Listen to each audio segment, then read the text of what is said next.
अस्सलाम वालेकुम। हज़रत अय्यूब अलैहिस्सलाम का वाक़या सब्र और शुक्र की बेहतरीन मिसाल है। अल्लाह ने उन्हें बहुत माल और दौलत, सेहत और औलाद से नवाजा था। फिर उनका इम्तिहान शुरू हुआ और उन्हें एक के बाद एक आजमाइश का सामना करना पड़ा। उनकी सारी दौलत ख़त्म हो गई, औलाद वफ़ात पा गई और वो सख्त बीमारी का शिकार हो गए। हज़रत अय्यूब अलैहिस्सलाम ने फिर भी अल्लाह का शुक्र अदा किया और अपने सब्र में मजबूत रहे। वो अल्लाह से कभी शिकायत नहीं करते थे और सिर्फ उसी से मदद मांगते थे। बीबी रहमत धोखे में आ गई और ये समझी कि ये शख्स जो गैब की बातें बतलाता है तो मुमकिन है ज़मीन पर इसी का इख्तियार हो।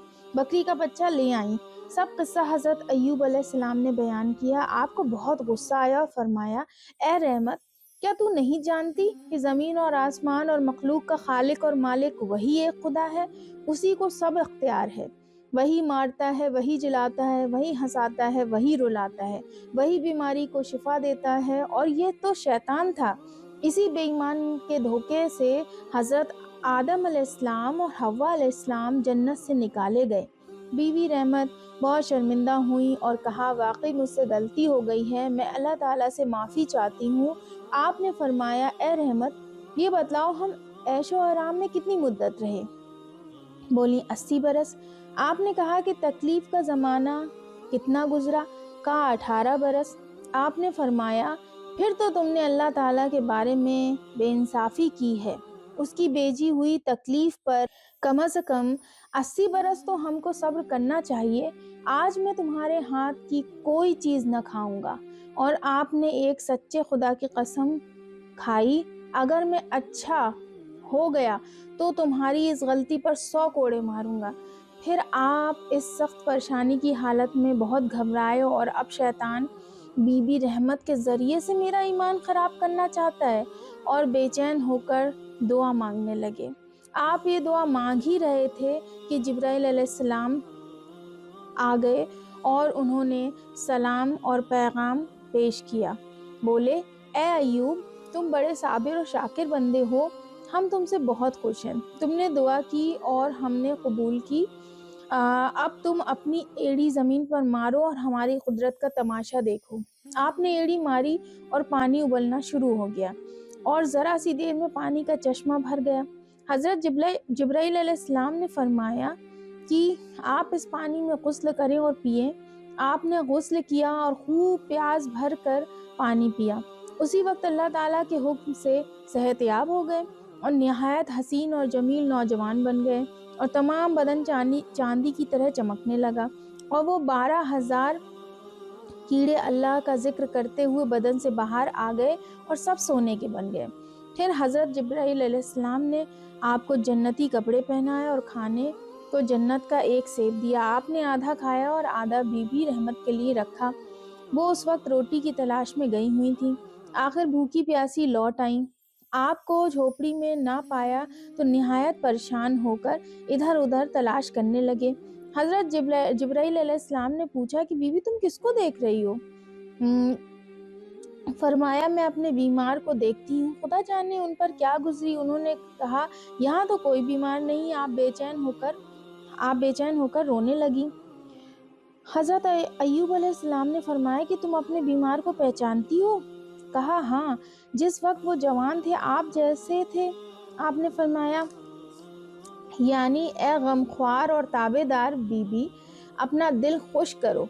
अल्लाह ताला ने अपने फजल व करम से ज़रा सी देर में मुझको सेहत बख्शी और दोबारा जवानी अता की। इम्तिहान में पास कर दिया है और मेरे दुश्मन शैतान को शिकस्त दी, हार दी और वो जालिम अपनी मुराद को ना पहुंचा। लो, ये जन्नत का सेब खाओ। बीबी